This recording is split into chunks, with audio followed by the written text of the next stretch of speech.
right, good morning, everybody. I would like to call the meeting to order and acknowledge that we are on Treaty 1 and Dakota Nation's territory and the traditional homeland of the Métis Nation. My name is Marla Billinghurst. I will be chairing the panel this morning. With me this morning is Tracy Anderson and Mr. Brent McIntyre. The secretary this morning is Ms. Bellen Rowe, and the assessor for the city of Winnipeg is Mr. Matthew Harling. We will be hearing applications for revision of the assessment roll in accordance with the Municipal Assessment Act. The matters for which revision is requested have been described in each application, and we will limit discussion to those matters.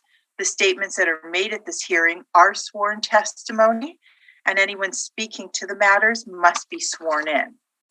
Be advised that comparisons of assessments of properties are not considered evidence of market value by the Board of Revision. The Board of Revision is appointed annually by Council and is independent of it and the city administrators.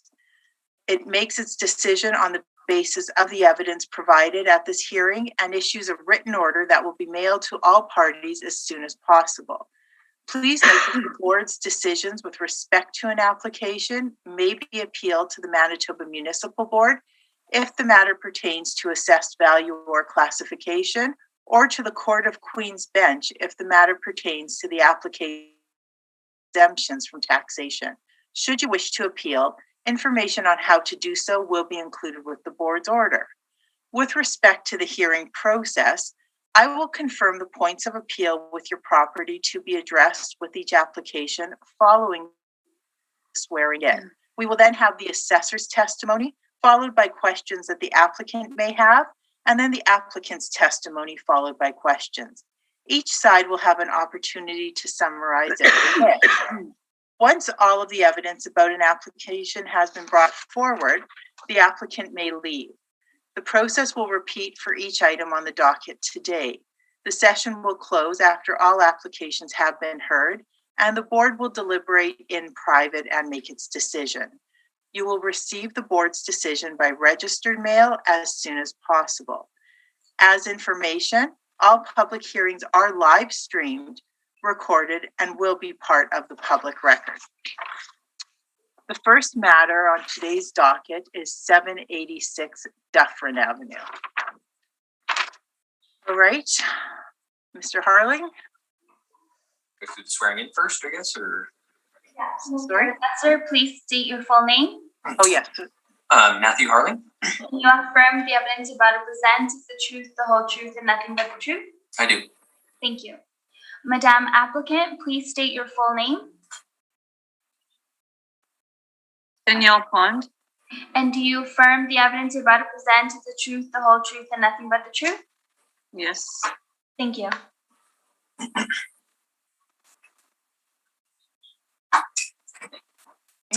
I proceed? Please proceed when ready. Thank you, Madam Chair. Before I start the brief, there's a preliminary issue we have for the non-compliance. So I'd like to maybe I'll go for that first, I guess, if that would be to go for that first. So I'll just mention the file number is 21-226 and the address again is 786 Dufferin Avenue. Okay. Now, to just further speak to the non-compliance issue, if you look at the bottom of my brief, page 1, you'll just see how we have stated the burden of proof placed on the applicant for non-cooperation under section 53-3B of the Manitoba Municipal Assessment Act. And if you turn to page 7 of my brief, you'll just see some information regarding the burden proof or for non-cooperation. Section B, to comply with the request for information and documentation, board shall at the hearing of the application place the burden of proof on the applicant on the matters of the issue. And then at the bottom of page 7, just some information regarding the effect of providing no information. If you go to page 12 of my brief, you'll just see the blank mailer or the certified mailer that gets sent out. This continues on page 13, 14, 15. Page 16 of our brief is just the certified mailer that we had sent out to the address at 2560 Henderson Highway. Page 17 is just the tracking information of when we had sent the mailer out. And page 18 and 19, I just wanted to, there's a title search on the property just to show that we sent the correct address at 2560 Henderson. And in terms of the mailers, I'll just note we did receive the 2020 mailer. However, we did not receive the 16 through 19. So that is the reason why we were in non-compliance today. So I will let the board make their decision on that. You did not receive the what? The income expense mailer information that we require. That we send to every single property. So we're not at questions yet. For me? Ms. Pond, it's not your turn for questions yet. Oh. Oh, okay. You'll get a turn. So, okay, is that your submission? That is my submission. Yes. Okay, thank you very much. Mr. McIntyre, any questions? I have no questions, thank you. Ms. Anderson? I have no questions, thank you. Sorry, Mr. Harling, sorry, which mailers did you receive? Sorry.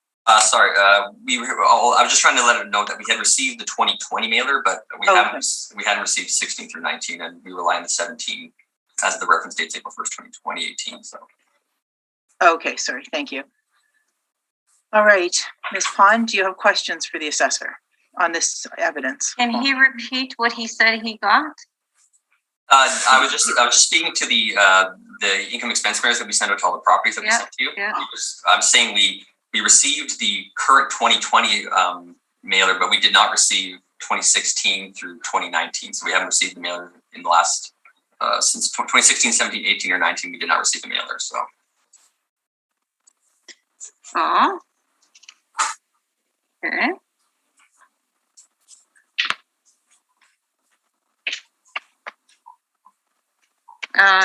It has been sent before, but I'll tell you. Okay. Anyways. Okay, do you have any further questions for the assessor? Questions? No. Okay, then you may proceed with your evidence about this issue only, because we're only dealing with the non-compliance, the non-cooperation at this time. Okay. This property has been tied up in a civil litigation. The owner of the property has passed away in October 19th, 2013, actually today. And the property's been tied up in a civil litigation. It has not been used for anything. It's just, it's not, there's no income in that property. Okay, sorry to interrupt you, but right now we're just dealing with the non-cooperation issue about sending in the current mailer only. You'll have a chance to give your evidence. The current mailer was mailed in, but the those years prior, I've been down this road before with the tax assessment, and it was revised. Okay, but just about the current mailer. The current mailer was mailed. Okay, do you have anything showing it was sent in? Well, he said he received it, the current one. This would be the 20, sorry, is this the? 2020. No, this is the. Well, since the reference date is April 1st, 2018 for this year, 2017 is the one we would require, so. Sorry? Well, the assessment for the 2022 year assessment is based on a reference date of April 1st, 2018. So that means anything we would require the 2017 mailer for this assessment cycle, because we're always 2 years behind because we don't do our assessments are on a 2-year cycle. So we received the 2020 mailer, but we won't be using that till later on until a further a reference date of April. I'm not going to further our next assessment cycle will be using the 2020, but for this particular assessment, we would have needed the 2017 mailer because it's a reference date of April 1st, 2018. is what the assessment's based on. So anything prior to that we would require. Okay, I don't know that I got it or that I sent it. I don't have, we had this discussion in 2016 with the tax on this building. And I probably spoke to tell them that we don't have anything, and I don't live at that address, and neither does Mr. Klepecki. He's deceased. In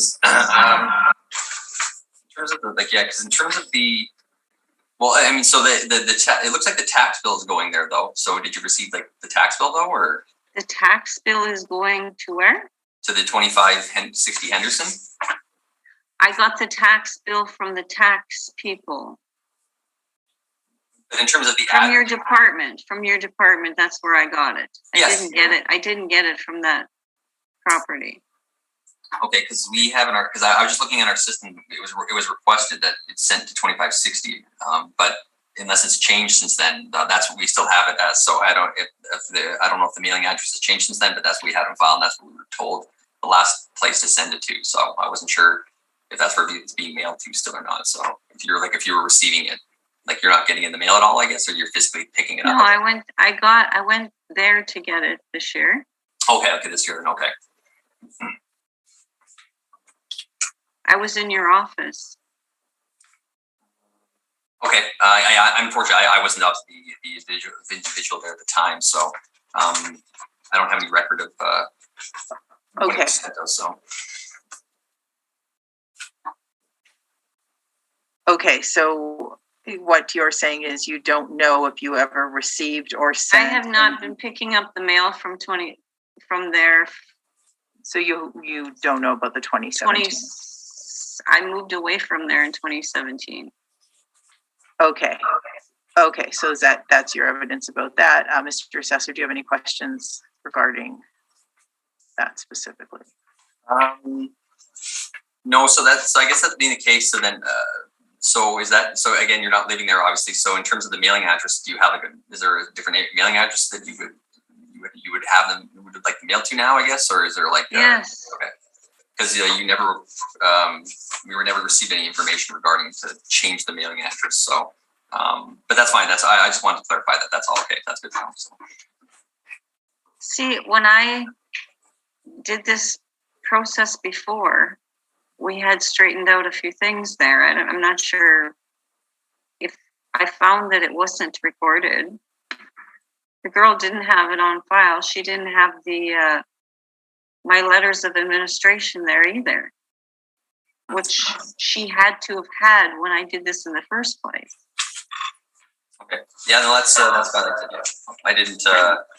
That's the only mailing address we have on file, so that's what I was just going by. So. Okay. Thank you, Mr. McIntyre. Any questions? I just have one, and it's a redirect to Mr. Harling. On page 18 is the status of title. Yes. And the mailing address is still 2560 Henderson Highway. I take it as of September 16th of this year? Correct. Okay, that was just a clarification. Thank you, Madam Chair. Thank you, Ms. Anderson. For Ms. Pond, I'm sorry, forgive me, but I didn't get the date that the gentleman had passed away on. What year was that? 2013. 13. Okay, thank you. That's all my questions. Okay, thank you very much. Okay, we are going to take a short recess to discuss the issue of non-cooperation. Thank you. All right, thank you very much. We have discussed the matter of non-cooperation, and we are allowing the non-cooperation, so the applicant will present their evidence first. So Ms. Pond, please go ahead with your evidence. Well, what I sent you, just comparing the various properties in the neighborhood, even the adjoining property, is Well, what are you referring to? Which page? We have material from you, so you have material for me. we have your brief. So which? Yeah, I don't have it in pages.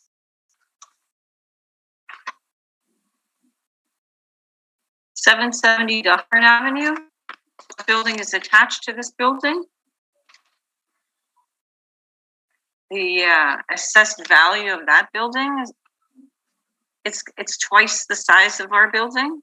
Okay, wait, Ms. Pond, we don't compare assessments of properties. They're not considered evidence. I understand. What you guys have done is I am not able to do what it is you need me to do. I don't have access to those kind of information, do I? Well, it's not us. We're just a board, so you have to present us with evidence. And my evidence is comparing assessment properties in the surrounding area that are the same. Ms. Pond, we as a board cannot look at assessments of other properties for the reason because we don't know if the owners are appealing any of these properties, and we don't know if these assessments are correct or not. So we cannot look at assessments of other properties. What do you typically look at? Nobody gave we me would any look guide. at we would look at evidence about the condition of the property. So, if you had evidence about why you feel this property shouldn't be valued at this amount, things like that. Okay. I know that when I had submitted to you, I had said that that is not a desirable neighbor to have a business. That is not a desirable location to have a business. We have to lock up our mailbox over there. The building is not in fine form.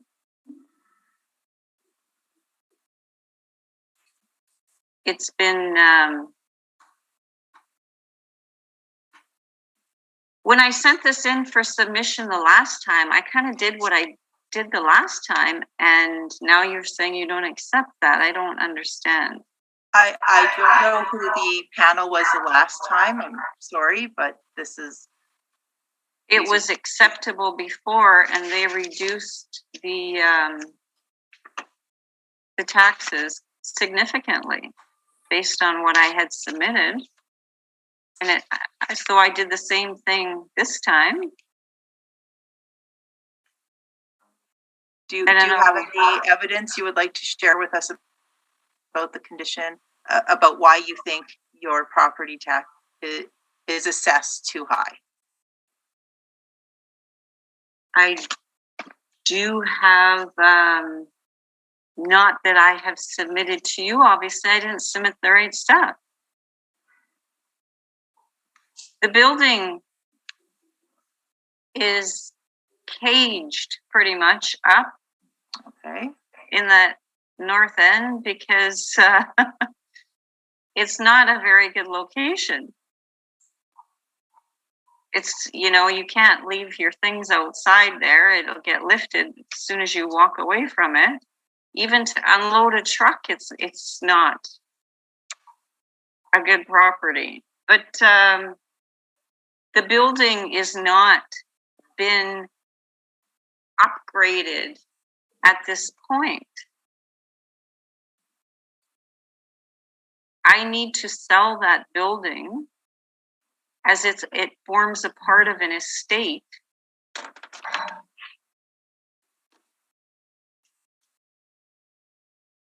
There's nothing been done to the building. It's not been upgraded since 2000 and whatever, 16 or whatever was last done.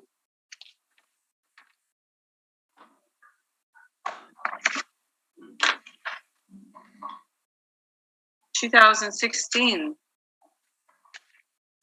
or I guess it was from 15.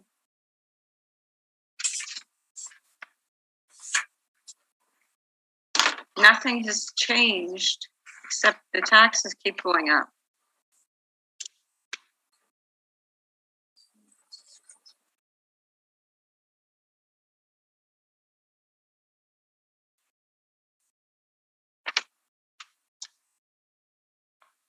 You know, when you go to try and sell a building and you get a real estate agent, they say you're way overtaxed. They can't even put a value on that building. I've had an agent come in to look at it again, and they cannot put a value on that building because it's way overtaxed. Who's going to look at it? I don't, like, that's the issue that I have. I can't get a proper value on that building. The taxes are way overpriced. This is the North End. The bridge is closed half the time. There was construction in front of the building. You can't go down the road half the time. The sewer and water is terrible there.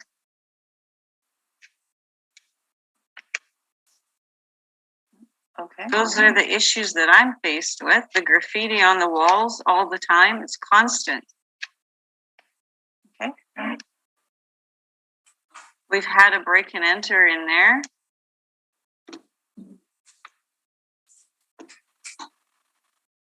Okay, thank you. It's as secure as it possibly can be, but it's not good enough. Okay, thank you very much. And the last thing that I have to say is that people dump their garbage in the back lane, and the city of Winnipeg is not taking responsibility for it. Every week there's a mattress, a couch, sofas, and people, I have driven up and to find people having improper activities going on there. It's just a it's not a good place. It's not a good place. It's scary. I understand. Okay. But anyways, if I would, what I'm asking is for a reduction in the taxes so that I can appropriately sell it.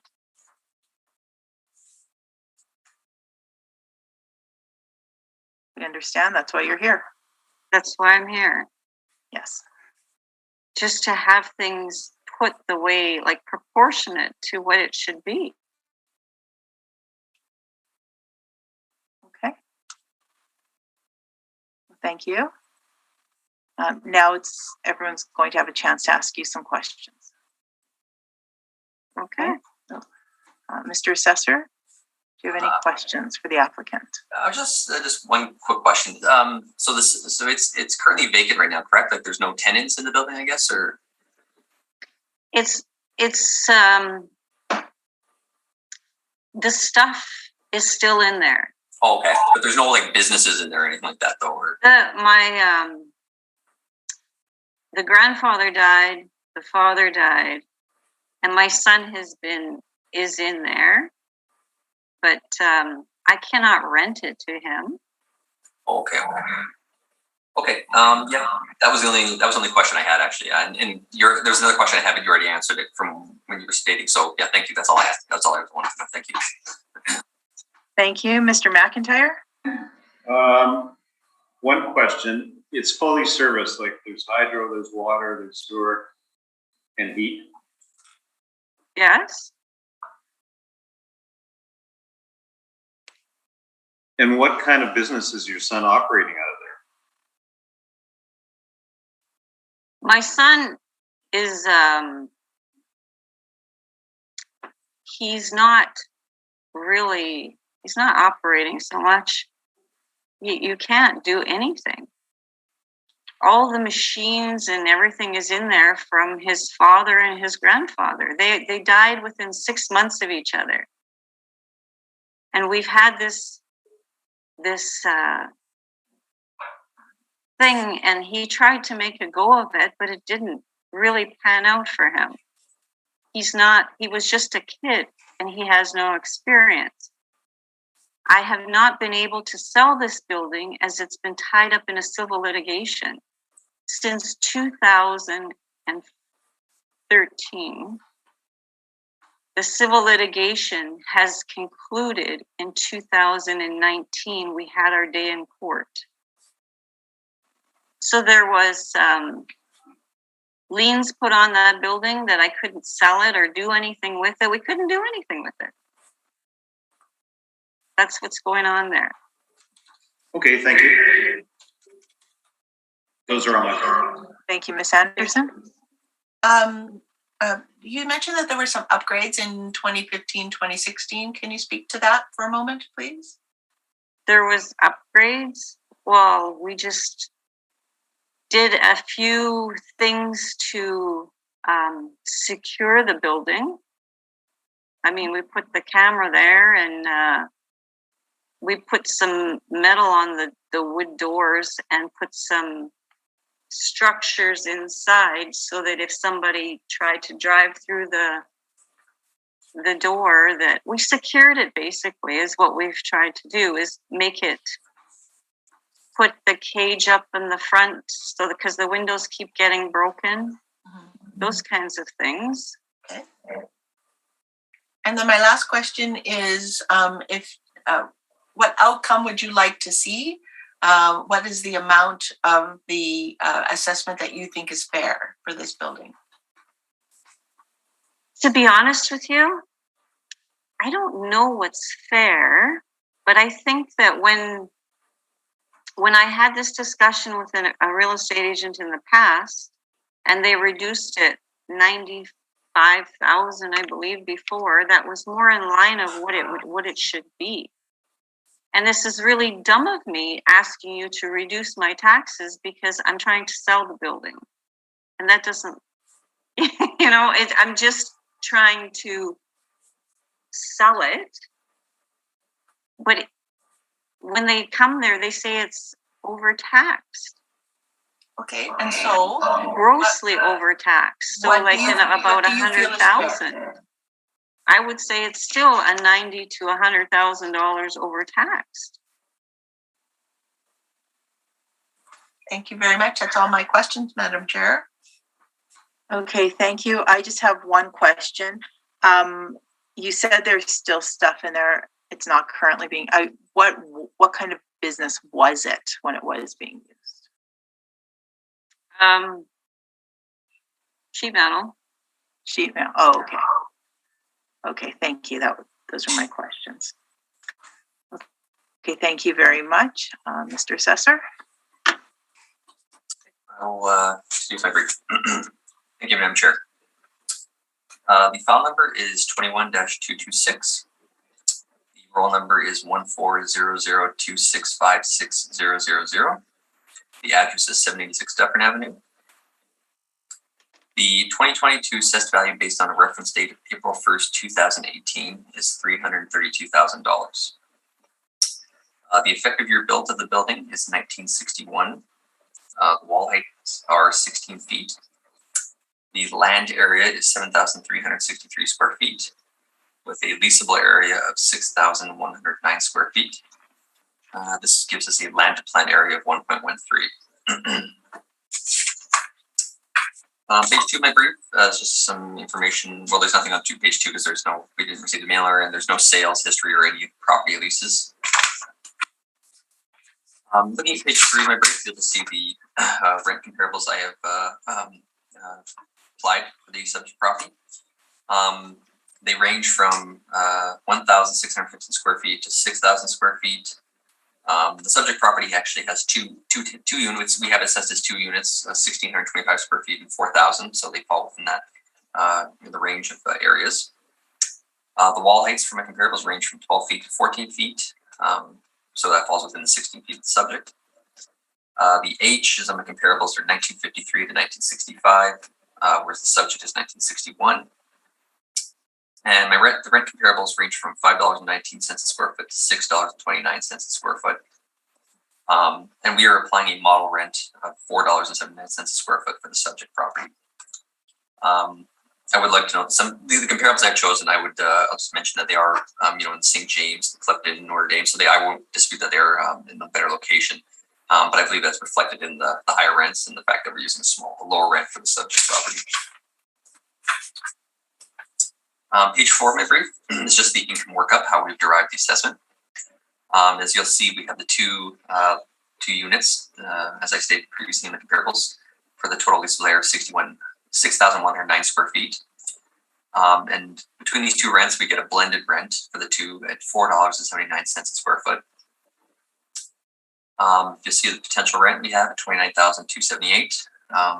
We're applying a vacancy of 6%, 2% for non-recoverable expenses, $3.75 a square foot for the shortfall, the cost to cover vacancy. This gives us a net operating income of $25,596. We have then applied a capitalization rate of 7.7%, which gives us the estimated market value of $332,000.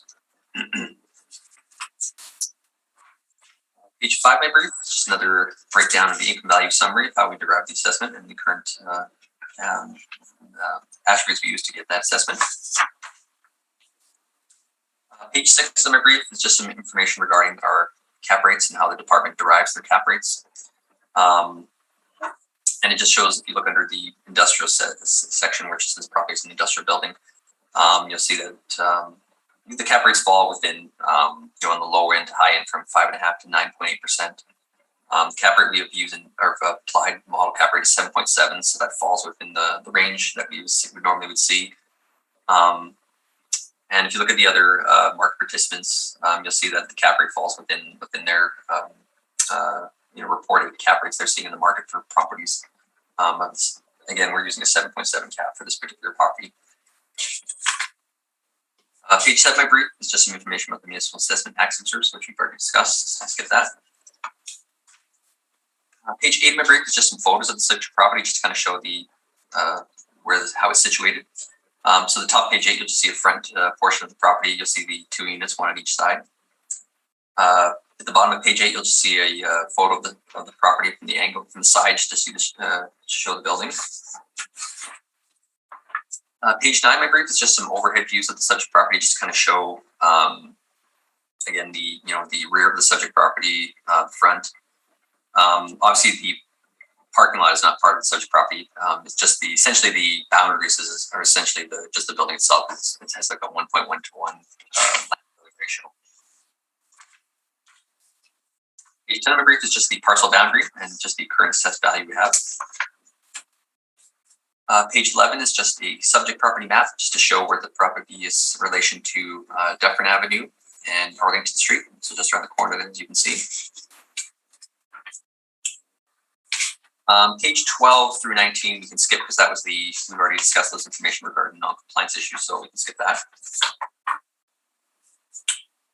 Page 20 of my brief is just some information regarding how for the 2020 assessments and 2020, 21, 22, how we re-looked at our assessments, how we calculate our assessments, specifically when it comes to the non-recoverables, which I know the board is aware of.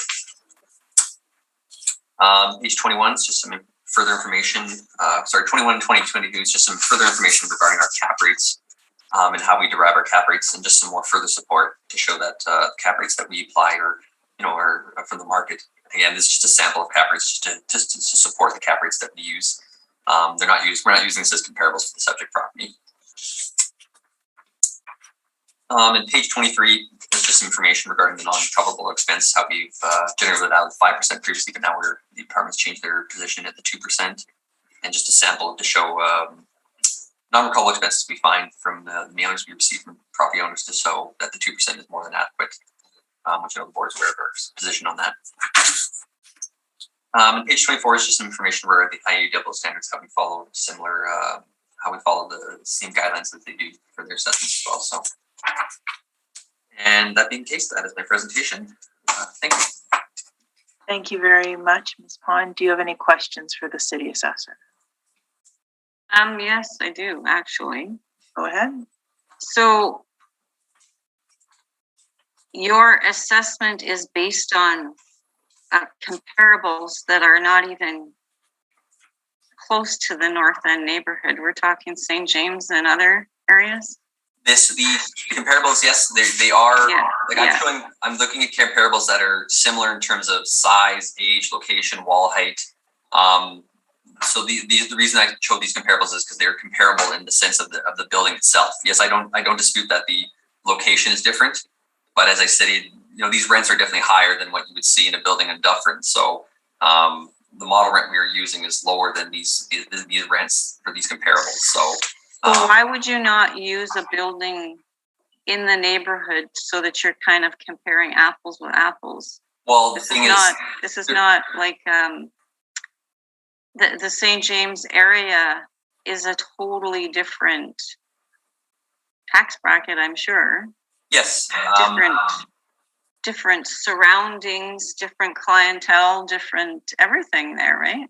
True. However, though, the reason I chose these comparables is there's in terms of market comparables, there are not a large amount of market comparables in that area of the North End. So in terms of the similar size and location and age, in terms of size, location, size, wall heights, age, that is why I chose these comparables. So we don't always, have access to, there's not always comparables in there that we can use that are close to the subject property. So that's why I use these comparables. So why? How do you arrive at finding your comparables? Well, we have, for example, when property owners send us in their income expense mailers, we use that data to search for comparables properties. So and people in the North End don't do that? No, they do. I'm just saying, there's not always, a lot of properties are either owner occupied properties, so they won't have actual market data. So because we don't use that information because it's not market derived. So it has to be these are actual leases from the actual market we're using. We're going so owners will provide us with, they have a tenant in this space and this is what they're paying for this type of space. So this has been an owner operated place since the get-go as well. It's not. No. I know I understand that, but we're just we're not using the actual, for example, if there was a lease in place, let's say in your property, we would have obviously used that as a to derive maybe what we would have assessed the property at. But like I said, these comparables are just trying to find buildings similar in terms of size, wall height, and age. I don't dispute, yes, they're not in the same area, so henceforth. Yeah, I'm just saying that it would be you'd probably get a better idea if you compared to something in the same block. Yes, no, I totally agree with you. But like I said, that's not always the case. There's not always actual leases that we can get from that area. So I don't dispute there are some, but there's not a lot of leases out there that are tenanted properties that I have access, that I was able to find. So that's why I use these ones. So it's not a leased building anyway, but. Yes, no, I understand. You're correct. Okay.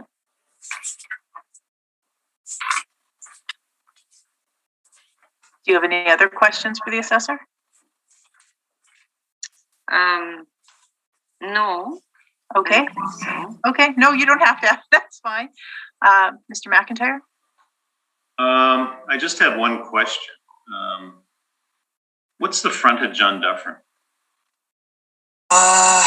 Unfortunately, I don't have that information on me. I apologize. So, unfortunately, I'm not entirely. I might be able to find out. Hold on, give me a second. I might be able to check here. I probably have it somewhere. I just didn't write it down here. Frontage. I just had it. Sorry.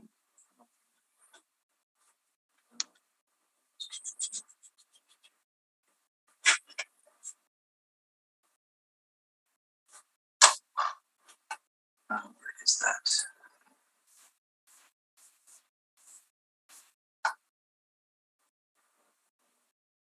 The building was built in 1955 is what I have. 55? Okay. I think you said 61. Yeah, we have it as 61 in our system. So that's the most up-to-date version I have. So let's find this frontage. Apologies. Yeah, I'm sure I have it here too.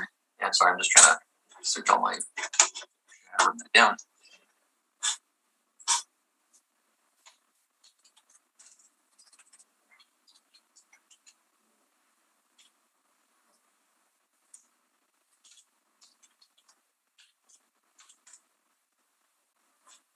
It's not a large frontage anyway. I don't believe that's very much. It's more long than it is wide. Let's see here. Well, the reason I raised this question is it looks like the only way to access this property and the curb cut is immediately adjacent to the building. Yes, I believe that is correct from what I can see here, yes. So I guess, and this is a redirect, is there an agreement with the adjoining property owner for 786 Dufferin to use this access? Pardon me? Is You're there an asking me? agreement? Yeah. Yes. Is there an agreement between your property at 786 Dufferin and the adjoining property to use this access?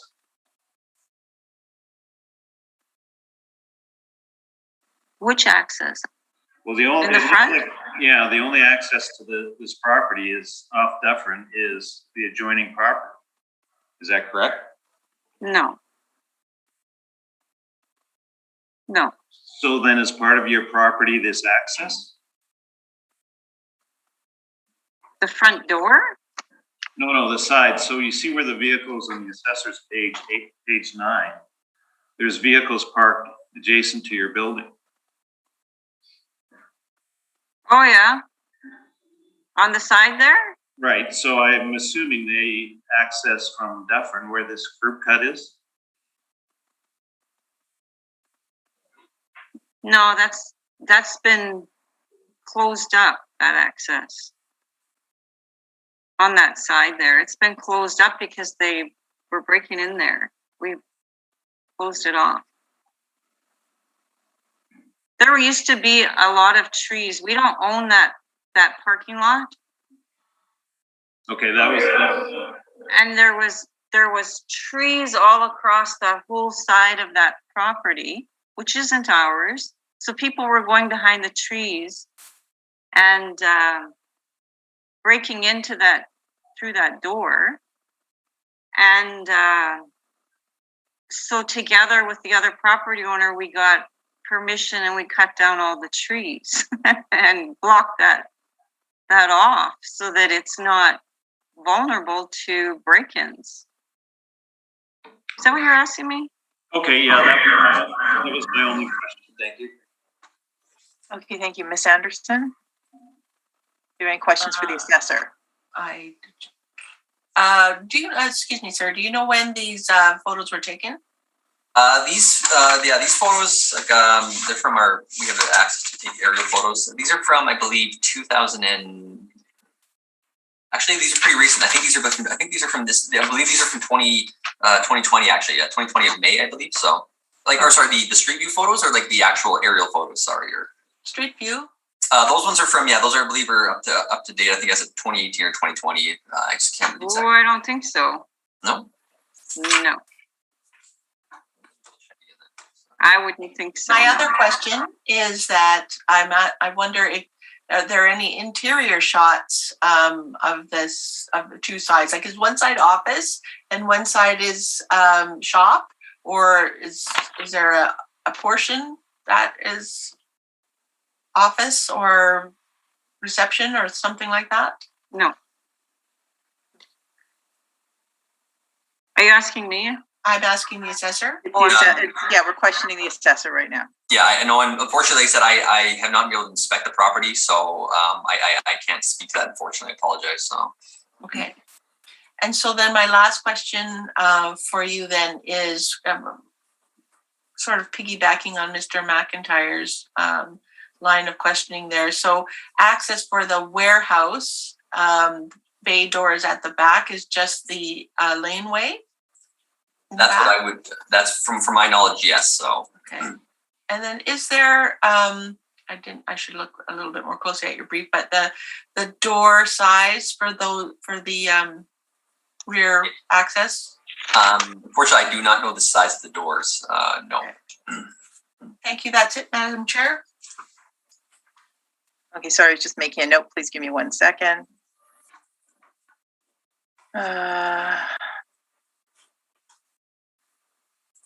Okay, sorry about that. My apologies. Okay, is there a need for a summary?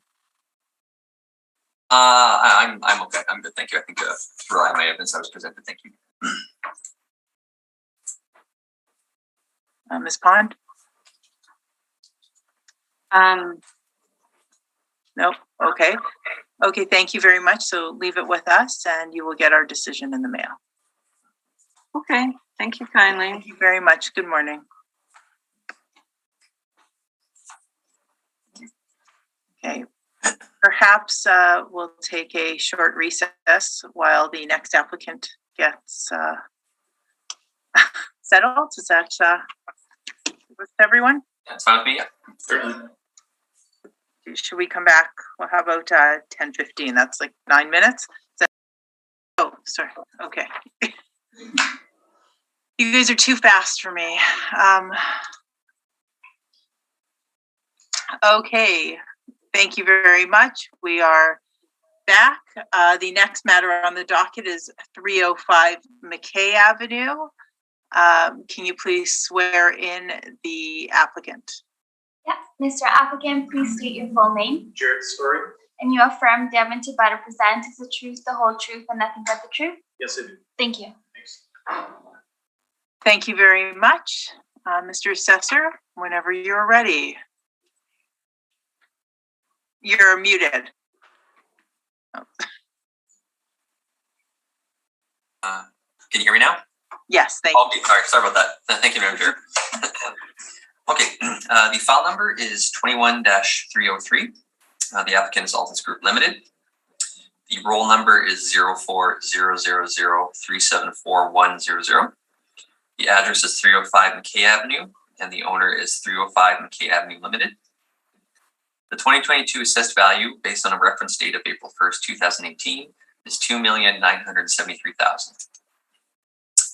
The property is an industrial warehouse. The effective year built is 1961. The wall heights are 17 feet. The land area is 150,670 square feet, with a leasable area of 65,012 square feet, which gives us a land plan area of 2.32. I should have made mention previously at the bottom. I know the board will see that there is a issue for non-compliance. We are actually no longer seeking non-compliance in this property. And the reason that being is this property had sold in 2020. And obviously seeing this reference date is April 1st, 2018, and we require the 2017 mailer. We're mindful of the fact that the new owner wouldn't have the 2017 mailer information or be able to provide that information. So that being the case, that is why we're no longer seeking that non-compliance. So. Okay, thank you for letting us know. Yeah, sorry for it. I should have clarified that at first. Sorry, but yeah, I will continue with the brief. So on page 2, just information regarding the income information. As I stated, we didn't receive 17, but again, we're not seeking that anymore. It did sell in 2020, but however, it's post reference. I won't speak to it. And there are no subject property leases. Page 3 of my brief is just some information regarding my rent comparables. I have quite a few here, as the building has quite a few different units. I think about 18 units we have it is in our system. So a variety of square footages, which you'll see on the next page when we get to the income workup. But my comparables, they range from 2,790 square feet to 19,839 square feet. The wall heights range from 12 feet to 16 feet. The ages of the buildings, 50 years built, age from 1948 to 1976. And my rent comparables range from $4.31 a square foot to $6.29 a square foot. Again, the wall heights being 17 feet, so my comparables fall within that. The age is 1961, so my comparables fall within that. And the model rent we're using is $4.52 a square foot, so these comparables further support that rent. So that's a bit of information regarding my rent comparables. Go to page 4 of my brief, you'll see the income workup. And as I stated, you'll see all the different premises we have. So because there's quite a few different variety of tenants in this building. Again, we're using a blended rate of $4.52 a square foot. This gives us potential rent of $293,807. We are applying a vacancy of 2.5%. We are applying a 2% non-recoverable expense with the $3.75 a square foot for the shortfall, which gives us the net operating income of $274,638. And we are applying a capitalization rate of 8.4%, which gives us a capitalized value of $3,269,000. $3,269,500. Now, if you look further below my income workup, you'll see other adjustments of $297,000. So that's an adjustment we have made, which I'll explain why we do that adjustment. If you actually go to page 10 of my brief, you'll just see an overview of the subject property. Now, if you look at the bottom right-hand corner, you'll see two little parcels at the bottom there. Now, those parcels are, when this property sold, the main building at 305 McKay sold, as well as these two parcels. Essentially, it's technically considered one economic unit because it's part of the property. Now, we have them currently assessed as a vacant residential because previously at one point, from what I looked at, there was, I guess, a long time ago, there was some residential properties on here. However, since then, we haven't. It's been like that for quite some time. So that's why we make the adjustment for these two parcels of land the way they're situated. Going forward, I've acknowledged this, so I'm going to look to see if we can, amalgamate it into one parcel. I can't see the property owner selling these parcels. As you can see at the bottom, it's used as an access point, so it wouldn't really make sense for them to sell them off. So it's just the way we have it assessed currently from quite some time ago. Why it's been situated like that? Again, like I stated, well, I'm going to look into see if we can make this change to get it as one main unit, whether our department does it or if it's a request by the property owner. But that being said, we made a deduction for these two pieces of land here because of that, the $297,000. And if you go back to page 4, you'll see the estimated market value after this adjustment is $2,973,000, which is the current assessed value that we have of this property. Page 5 of my brief is just another breakdown of the income value summary and the current assessed market value, the $2,973,000. Page 6 of my brief is just some information regarding our cap rates and other market participants and cap rates they provide. The cap rate we've applied for this property at 8.4% definitely falls within the on the higher range of cap rates, which is indicative of the building. It's age, location, quality. So I believe our cap rate is supported by other market participants, as you can see, as well as it falls within the 28th. Well, actually, it falls within the cap rates that we were the city has in the lower and the high end. So more so being on the high end. Page 7, I brief. It's just some information regarding the municipal act excerpts. If you turn to page 8 of my brief, these are just some photos of the subject property. The top photo is just one of the buildings on the subject property. If you look below on page 8, you'll see another photo of the subject property from the facing the front of the building. I will state I haven't actually inspected this property recently. I have inspected in the past, but not recently since it's by a new owner.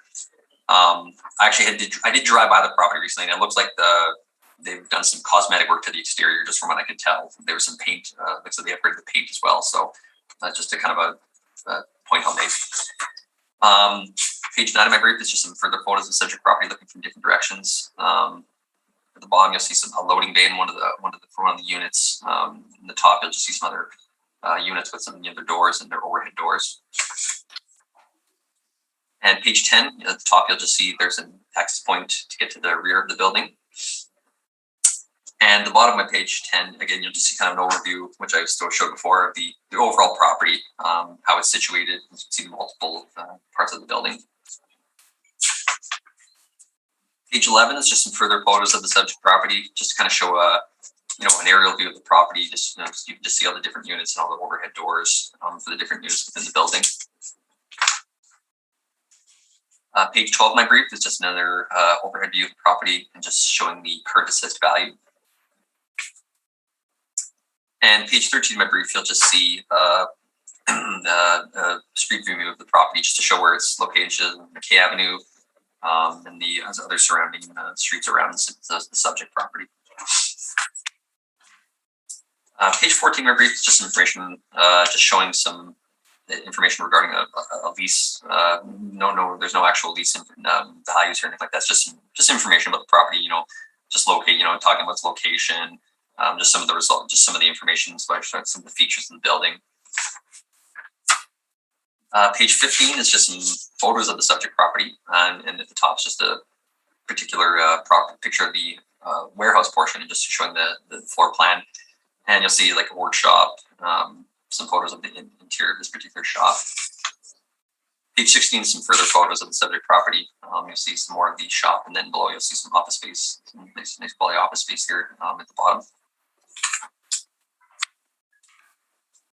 Page 17 through 21 we can skip because those were non-compliance issues, which obviously we're no longer seeking, so we can skip that. Page 20 is just information again regarding the new look that we had taken at our assessments for the 2020. Page 23 is just some information regarding our further cap rate support. Again, just showing cap rates in the market to further support our cap rates. Again, we're not using these as comparables to the subject, just to show cap rates in the market that support our cap rates. And page 24, again, it's just information regarding the non-recoverables and how the department's our methodology and how we have allowed the 2% now. We feel that's adequate based on the information we've gathered from mailers. I'm not going to go into much of that, as I know the board is aware of that.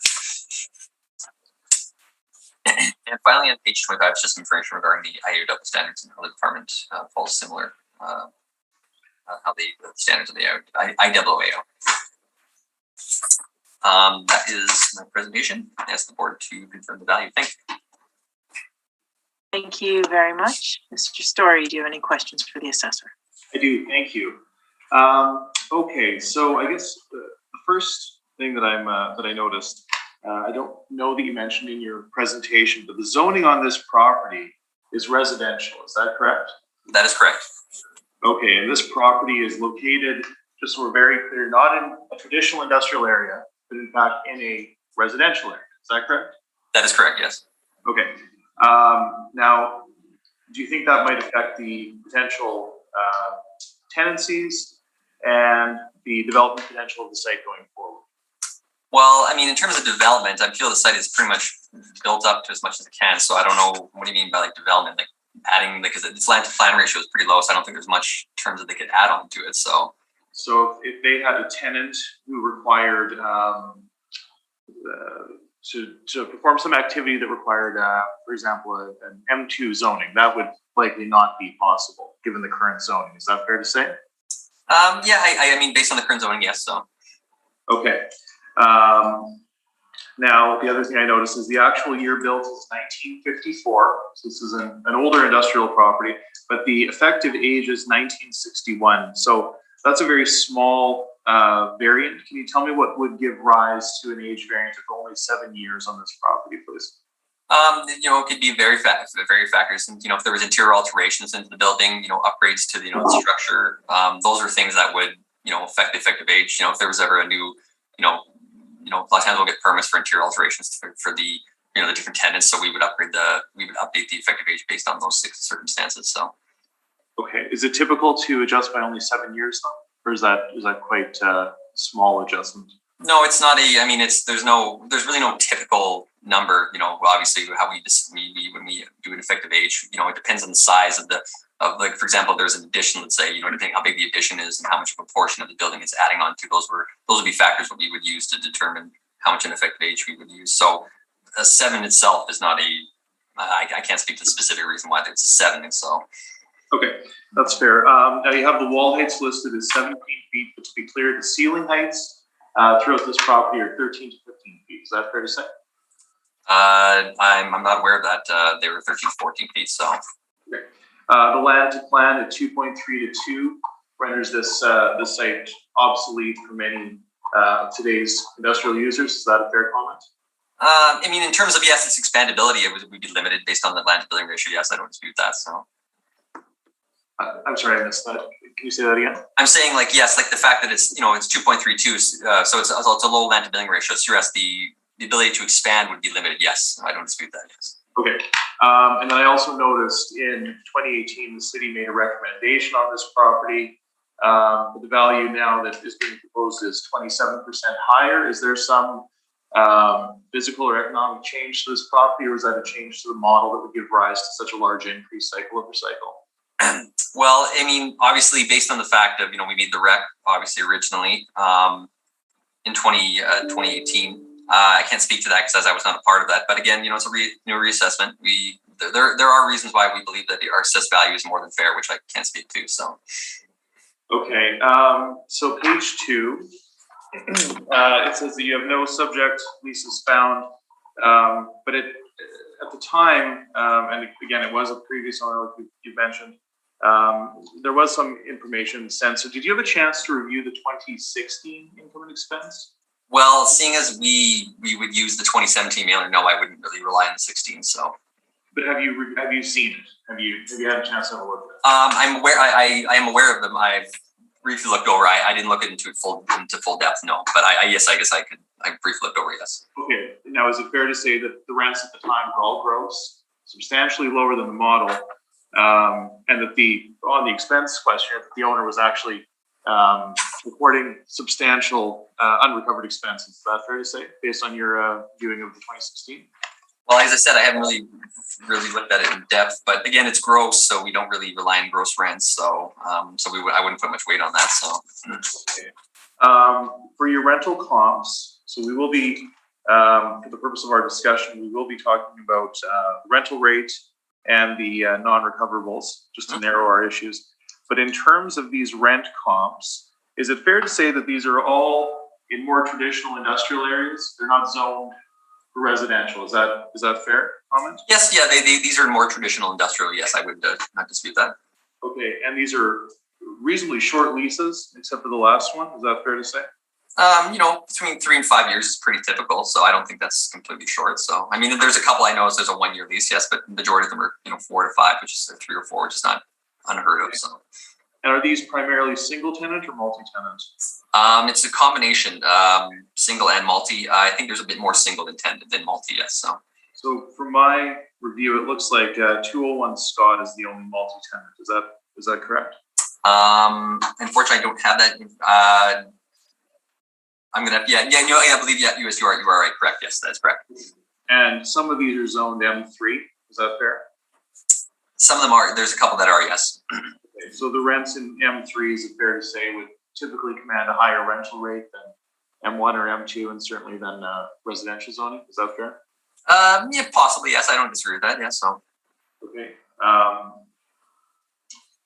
Okay, and I do note that I suppose it doesn't make a huge difference here, but the on Clifton, that's an internal rent. That's a non-arm's length lease. Are you aware of that? From tell it looks like a net lease to us. So I don't know. I can't state. I mean, from what do you have anything to show that that's not a net lease? I guess or. Well, I was reviewing it yesterday, and it would appear that it came up in a previous hearing from one of the agents in our office. But I'm submitting that it is an internal rent. Okay, well, that's if that's the case, that's fine. That's the one character. That's fine. So. Okay, page 4. That vacancy rate of 2.5%. That's modeled. That is correct. And the expense ratio is modeled. That is correct. Yes. And the cap rate is modeled as well. That is correct. Okay, and so all of these values were model derived, and none of them were adjusted based on specific attributes of our property. Is that fair? Can you go further into that? I'm confused. So, sure.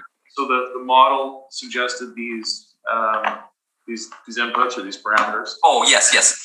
But I mean, obviously, like I said, these are model derived, but it's not like we're just we're actually looking at properties of similar location, age, and size, and that's how we derive these our attributes. They're not just randomly generated numbers. So no, I'm not suggesting they're random. I'm asking if you had adjusted them based on something like the for example, I think we've established this property is atypical in terms of its location, in terms of its zoning.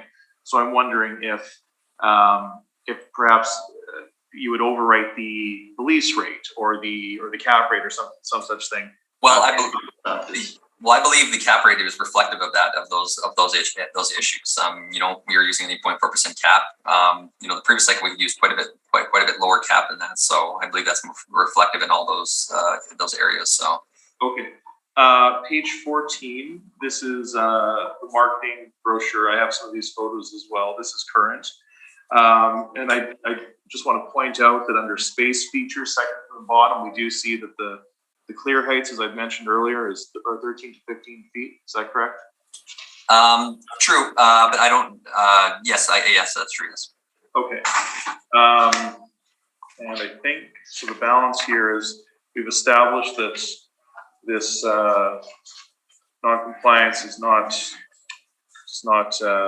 pertain to our current owner.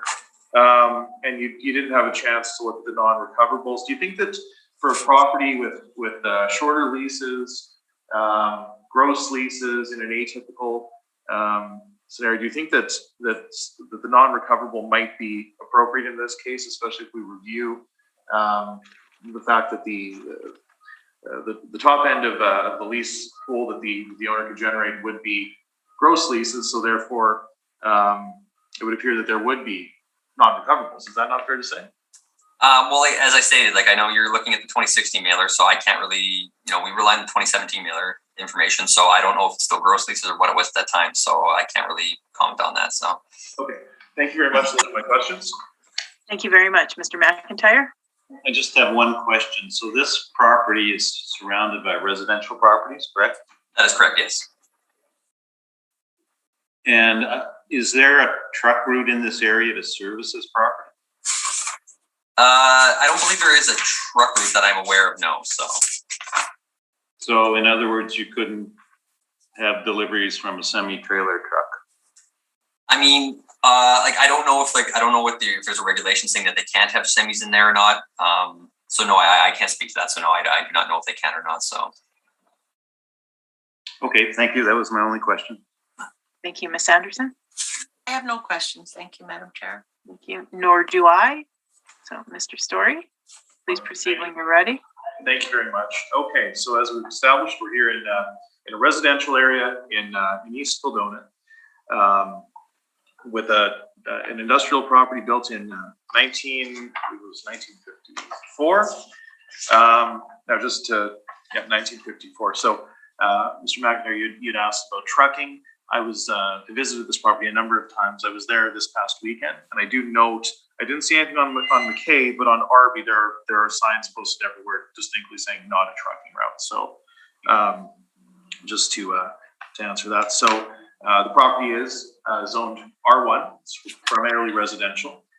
We've discussed the two smaller contiguous parcels. We are not disputing the value, and we have removed from the value of the main holding. So that is not in dispute. We do note that the property has an exceptionally low land to plan building of only 2.32 to 1. Wall heights of 17 feet, clear 13 to 15, also considered obsolete for many of the current participants in the industrial realty universe. We have 18 separate premises. So I have photos that are, I believe they're the same as the assessors. Is correct. There has been some cosmetic work. It appears that it has been painted on the exterior, from what I can tell from my exterior inspection. So the rentable area is not in dispute. We're in agreement. Where we do differ is on the market rent. The assessor is suggesting a rent of $4.52 per square foot, which is of course model derived.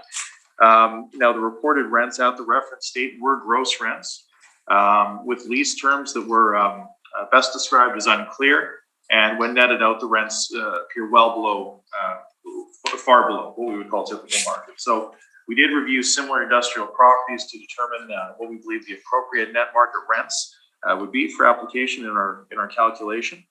So I've provided a set of 5 properties that are similar in terms of vintage. The size range from 1,300 to 10,000 square feet.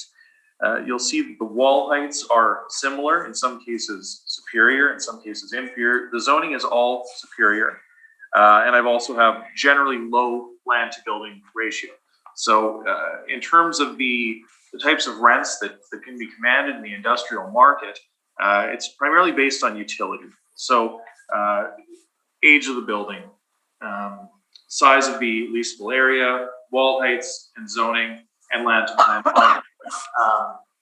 are pertinent issues. So we have tried to make sure that those do line up. So based on our analysis, we come to an average of $3.91 per square foot with a median of $4.10 per square foot. So we have applied $4 per square foot in our calculation. We believe that that's fair.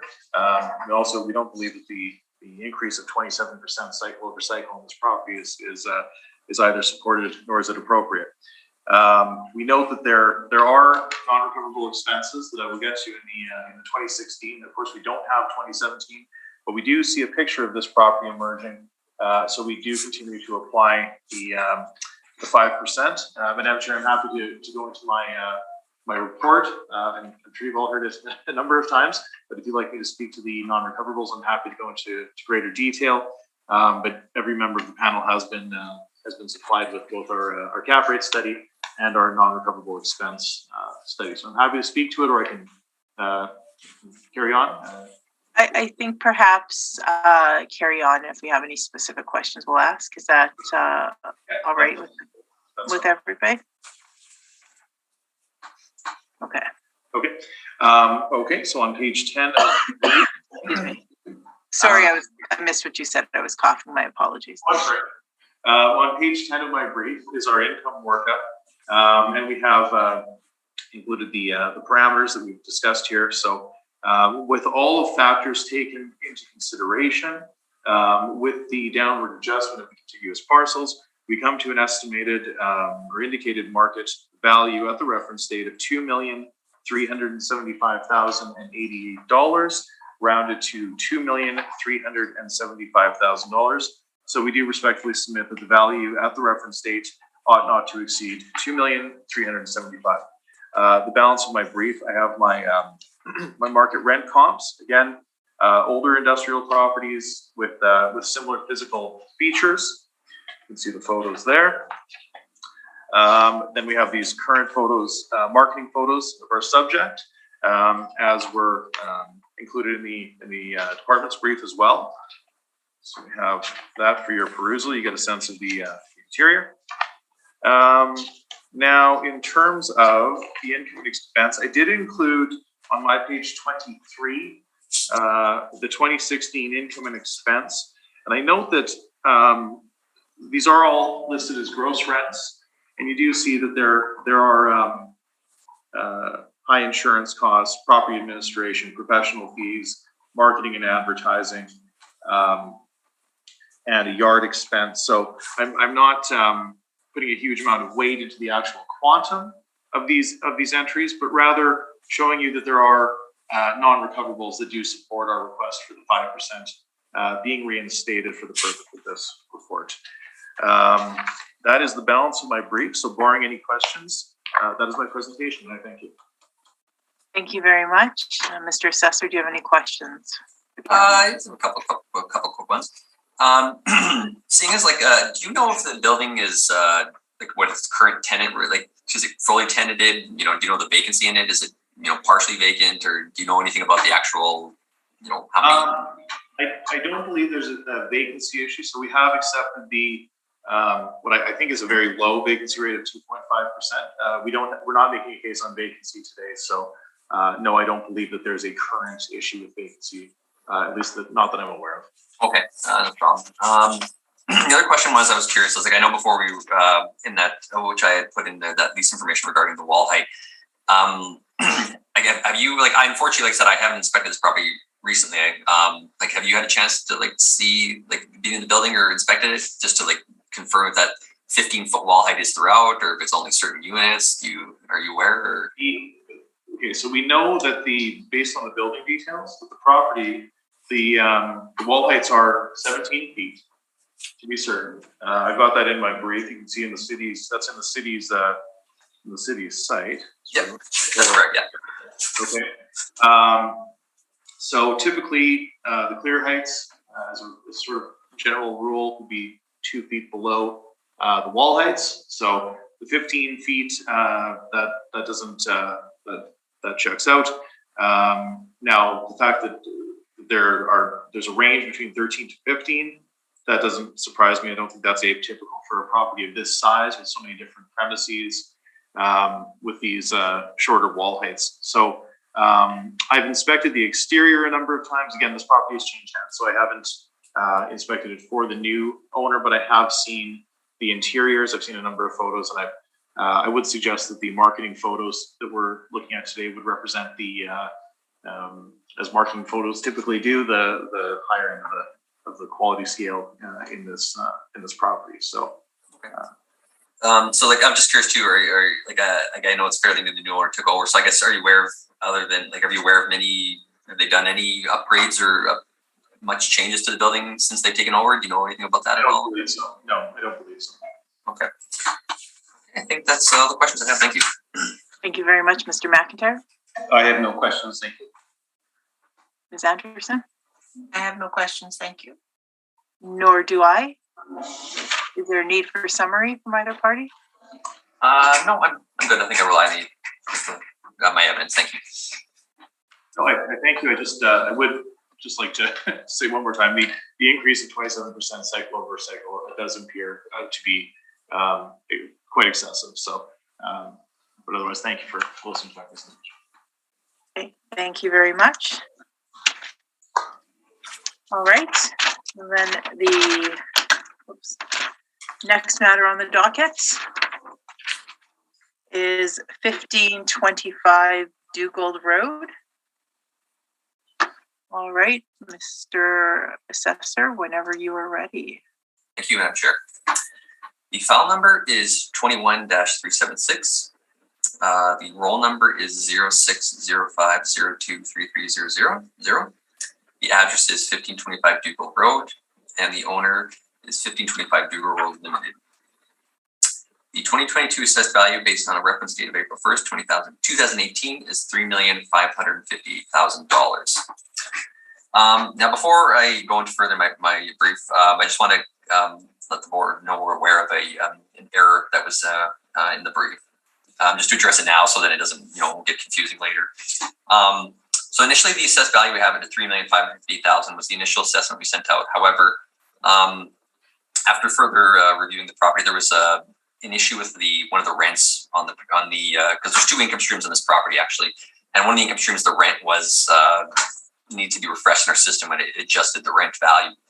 So when I get to that part of my brief, it'll make more sense when I explain it. But just for the time being, based on this correction, I'm actually proposing a revised assessment actually of $3,551,000. Now again, this is based on there was on one of the income streams, the rent that we were applying. There was an error in the system that we had to do refresh, and then it dropped the rent slightly lower. So that's indicative of this newer this rent after refreshing essentially. And as I said, when I get into that further in, I'll address that. But that's the starting point now. Is the $3,551,000. So that's my recommended number. So. Okay, thank you very much. If I can, I'll continue with my brief now. Please continue. The parcel use is an industrial warehouse. The effective years built are 1987 to 2008.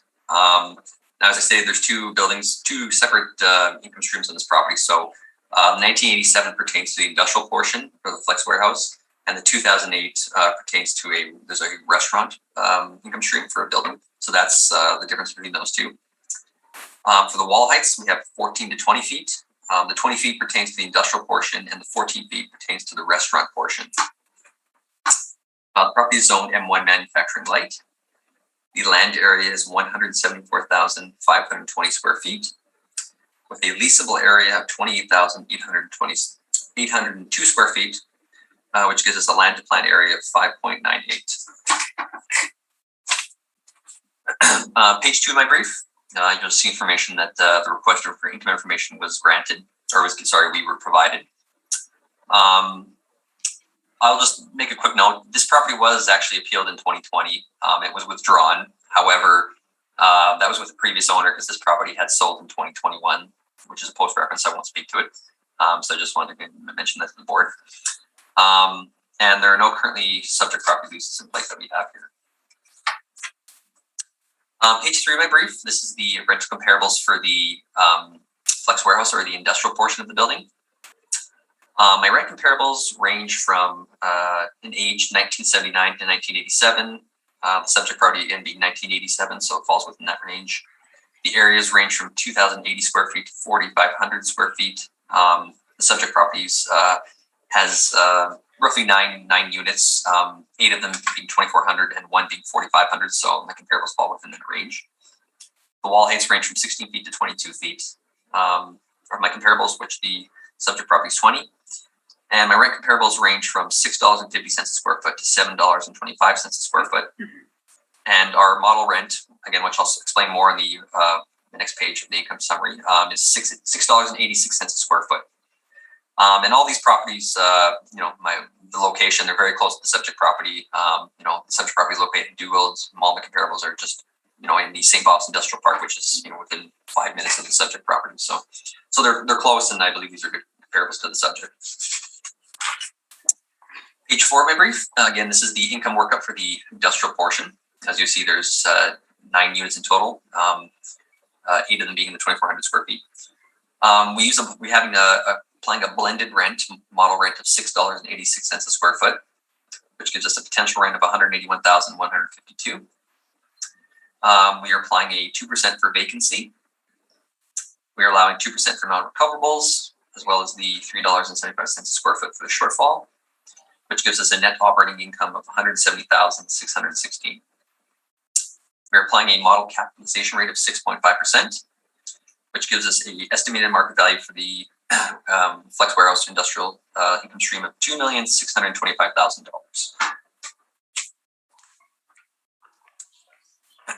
Page 5 of my brief. Now, these are the rent comparables for the restaurant portion of the property. The areas range from 1,600 to 2,800 square feet. The subject property being 2,400. The wall heights for my comparables range from 11 feet to 16 feet, with the subject property being 14 feet. The ages of my comparables range from 1987 to 2002, with the subject property being 2008. And my rent comparables range from $24 a square foot up to $38 a square foot, with the subject property model rent of $26. Again, so these are good comparables and similar to the subject property. Page 6 of my brief is the income workup for the restaurant portion. You'll see that we have 2,402 square feet of leasable area at $26 a square foot for the model rent. This gives us a potential rent of $62,452. We're allowing 3% for vacancy, 2% for the non-recoverable expenses, $7.50 a square foot for the shortfall, which gives us a net operating income of $58,826. We are applying a model cap rate of 6.35%, which gives us an estimated market value of $926,000.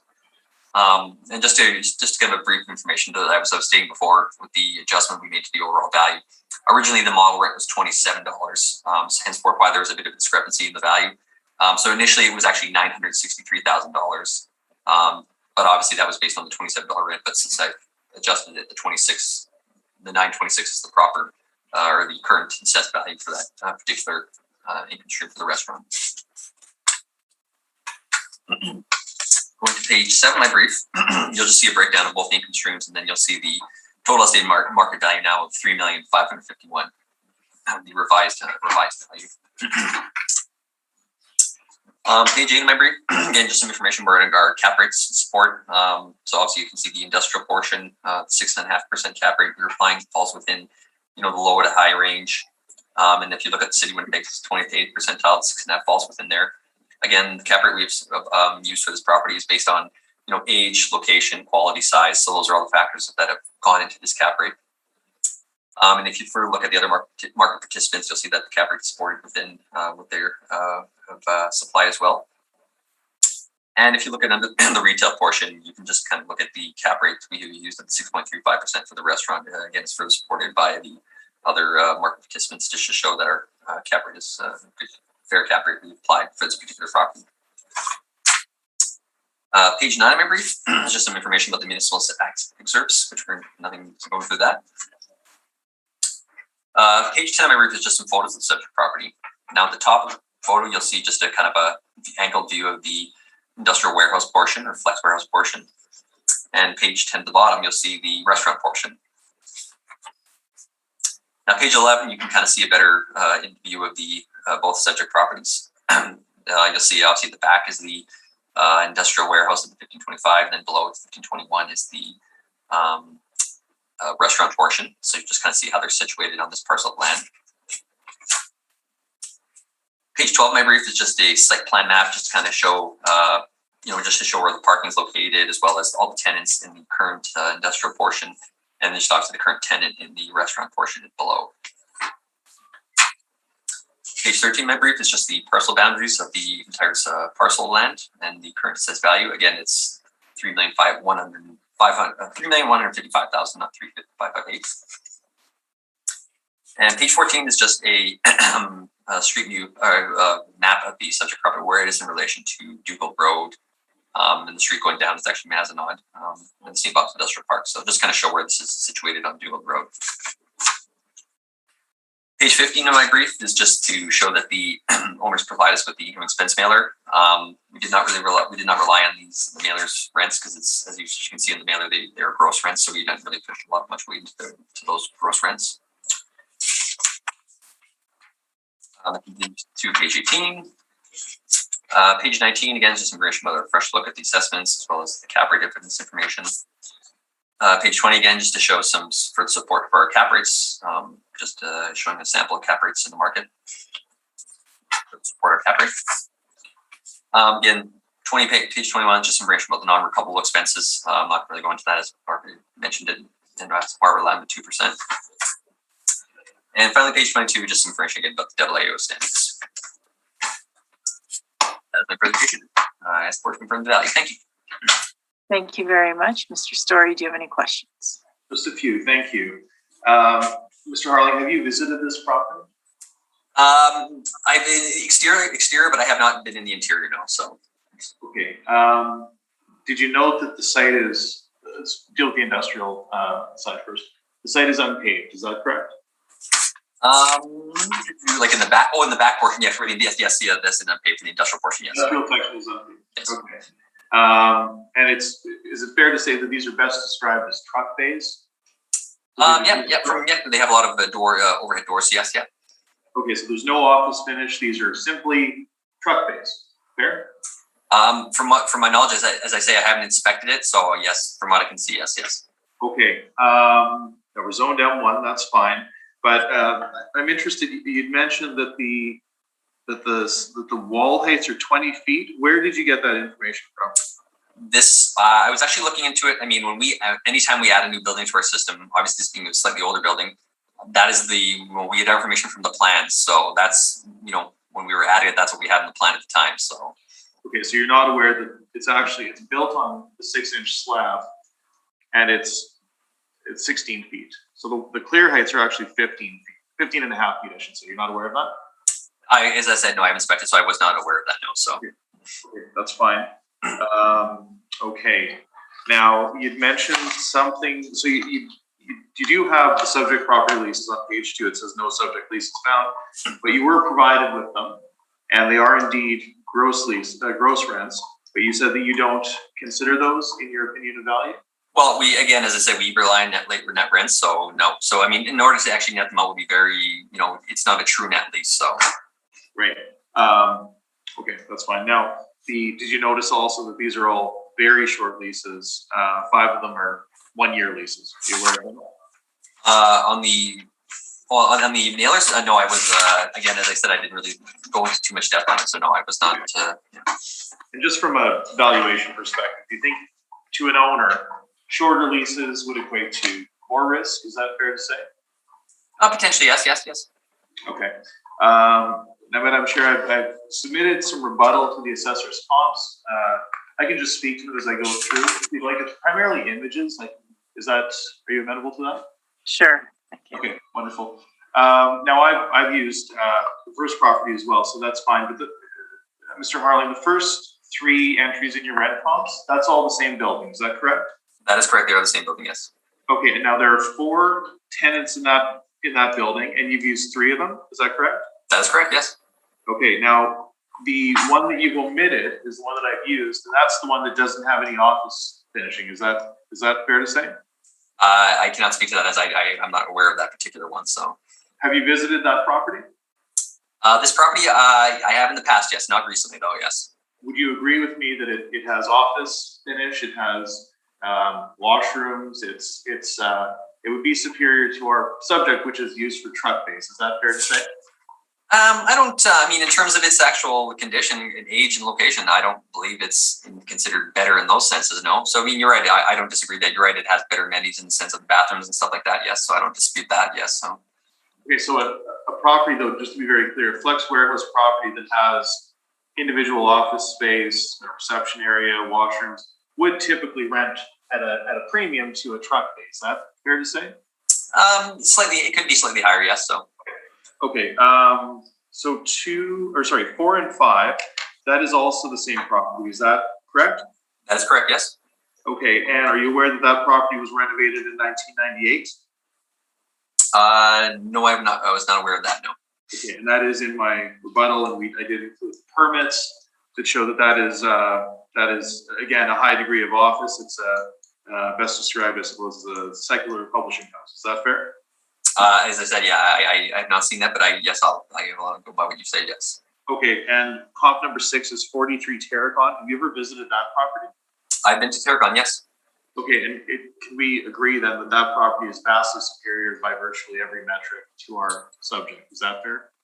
I mean, are we talking the building itself or the area, or are we talking well, the area is very similar, but it's in the same area, but it's a self-contained property with new buildings. It has manicured grounds. It has private security, which I know this because I was driving around looking at it, and they told that to me. So this is a different type of property than our subject, and it would be considered superior in the marketplace. Is that fair?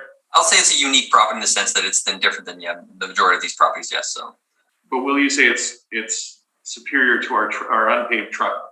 That's the question I'm asking. I mean, slightly superior. Yes, I wouldn't dispute that. Yes. All right, and then the last one at 88. That is so again. That's primarily office in the front and 22-foot wall heights and M2 zoning. Is that fair? That is M2 zoning, and that is yes, correct. Yes. And renovated in 1995. Correct. I cannot speak to that as I'm not aware of that. So, because I did not receive your rebuttal. So. All right, that's fine. Now I'm looking at your income workup on page 4. Is it safe to say these are all modeled? That's correct. Yes, correct. Okay. So just for my own interest, if we look at the final, it's premise ID 32889 versus premise ID 3201. They're the same square footage. Why is one applied a model rent of 582 and the other is 686? I'd have to take a look then more depth. I can't speak to that as I'm not 100% sure as to why that is so. Okay, and then back to the question of expenses. Did you note when you looked at you mentioned that you looked at the income and expense mailers. Did you note that this owner is submitting, let's call it approximately $15,000 worth of unrecovered for the relevant time period? And we're asking for 14.3, I believe, over 2 premises. Did you note that? No, I did not. No. Okay, so I guess my question is, in a scenario where there's clear evidence that the assessor, that the owner is reporting non-recovered expenses, the assessment department will not override that 2% expense ratio and reinstate the 5 and 2. Is that fair to say? Yes. No. That is fair to say. We don't do a site specific like that. No. So. And again, the cap rate is modeled as well. Is that correct? That is correct. Yes. Okay, so let's talk about the coffee shop next. These are all pad leases. Is that fair to say? Yes, correct. Okay, perfect. Now, in terms of these coffee shops, is it fair to say that there's a lot of them in Winnipeg, is that safe? Yes, there's obviously a variety of them. Yes, correct. Okay, and typically the rental rate, would be driven by location. Is that fair to say? I mean, partially, yes. I mean, obviously, I feel like access, your location, those are all factors that would play into the rent. Yes. Okay, so in terms of your comps, I note that 2, 3, and 4, those are either grocery anchored or they are part of a larger neighborhood shopping center. Is that correct? That is correct. And would you say that those would be superior locations in terms of traffic, in terms of in terms of location and traffic versus our subject? Is that fair to say? I mean, in terms of they obviously there would be more access in terms of, like, you're right. If you're going to grocery, there'd be more availability. Yeah, and it would be more appealing in the sense potentially. Yes. Okay, and the one on Phillips, that's close to the casino, so that's high traffic sort of node. Is that fair? Yes, that would be slightly higher traffic, but Dougal Road is not exactly a low traffic location as well. So, all right. So, and again, on page 6, this is all modeled. That's all model derived, correct? Correct. Okay. Okay. Now, I think. Well, I guess just one last thing on your city cap rates. On the industrial table on page 8, it appears that the city shows a range, but they don't show any actual stratification between single tenant A, multi B, industrial A, or industrial B. Is that correct? That is correct. Yes. And the industrial section, where do you think that might fall from a broker's standpoint? Do you think that would be a multi-B? Would that even be considered a B grade? Where do you suppose this would fall on this? I can't really speak to exactly where it would fall under. So I don't have an exact number where it would fall under. So that's fine. All right. I think. Sorry, let me just go through here and make sure there's. Okay. I do note, so we touched on the non-recoverables. That's on page 15 of your brief. Okay, that's fine. And gross leases, short leases on page 17. I think those are my questions. Thank you very much. Thank you very much. Mr. McIntyre? I have no questions, thank you. Ms. Anderson? I have no questions, thank you. Nor do I. Right, Mr. Story.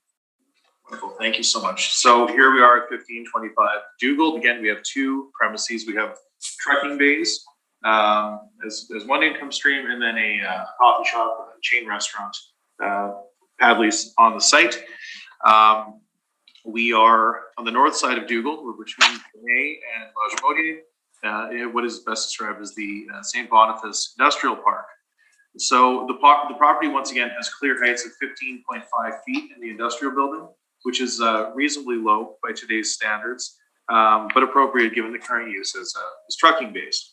The zoning is M1.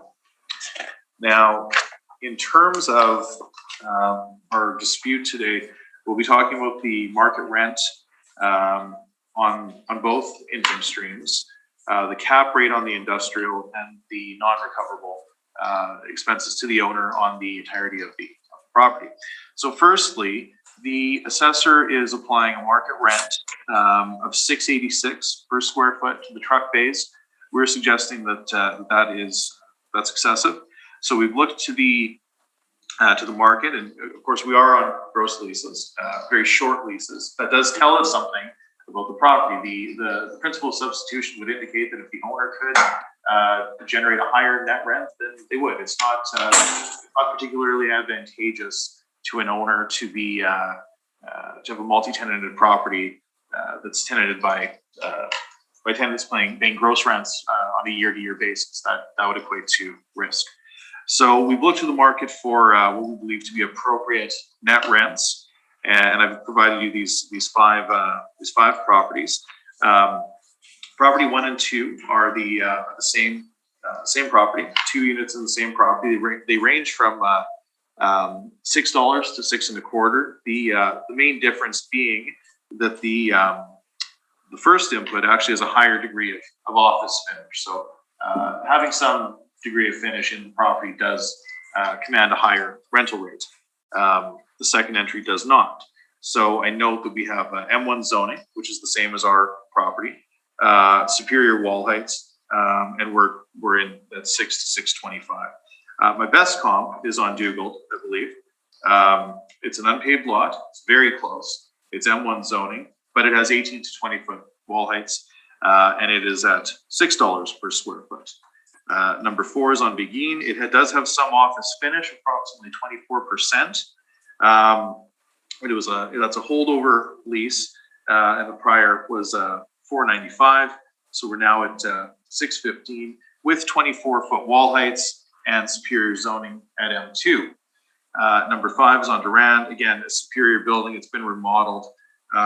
It's in the same area, superior zoning with 18-foot wall heights. So through this analysis, we've determined that the average is $6.03 with a median of $6 per square foot. So we believe that the adjustment to the rent ought to be $6 per square foot.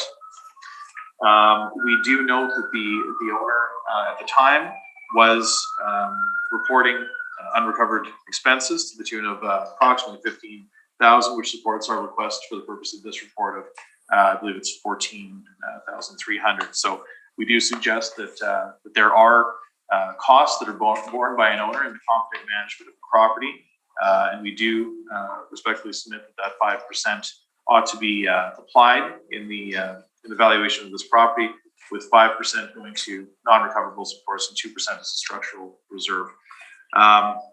In terms of the cap rate, I've applied a 6.75, which I believe is fairly low, quite frankly. It should be likely around 7%, but given the net quantum, the final value that we've come to, 6.75, seems reasonable. I will point out again that we have 15.5-foot wall heights, some limited utility in terms of the property's use. They are truck bays. We have an unpaved site. We have shorter term leases. We also have limited visibility from the main road. That's something that I noticed when I visited the site this past weekend. So that's the industrial section. Now, in terms of the restaurant, we are applying we're requesting an adjustment to the rent. I've mentioned that the rent for these coffee shops throughout Winnipeg do vary based on their location and the traffic and the quality of the location. So I've included 4 here that indicate an average of $18.16 with a median of $17.89. So I've applied $20 per square foot. Now, at the time, so it was a different owner. I'm unsure of the actual lease terms, so I don't want to submit any information that is post-reference, but I believe that $20 per square foot based on these comps are reasonable, and I have applied that in my evaluation. We're not disputing the cap rate of 6.35. That is, for the purpose of this report, that is accepted. So if you follow me to page 11, please. We have the 2 income streams consolidated here into a total.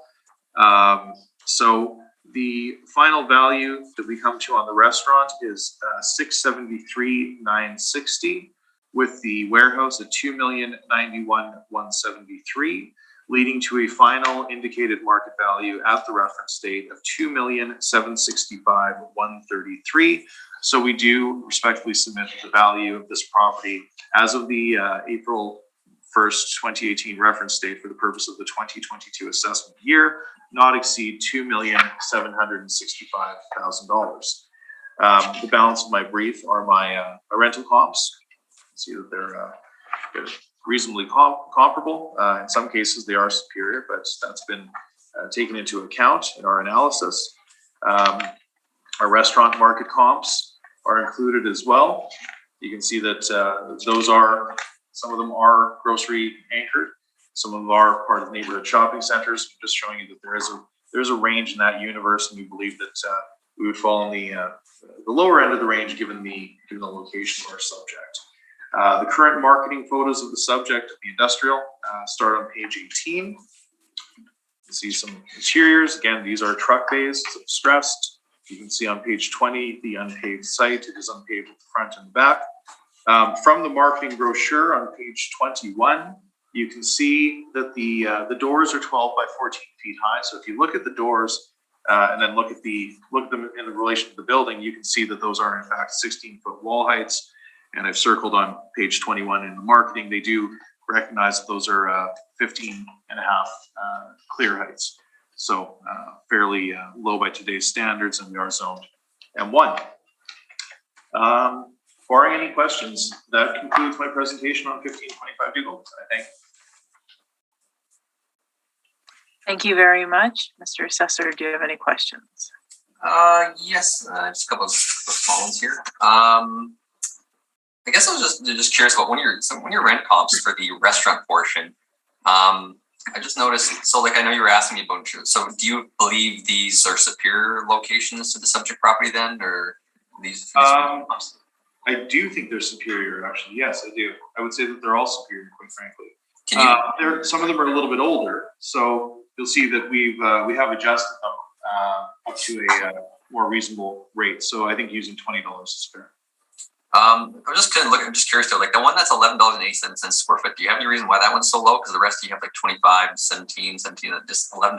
Do you have any reason why that one's so low, I guess? Or no, I don't. That's a good point. I don't know why it's so low. Okay. We're not using $11. We're using 20, which is okay. Just okay.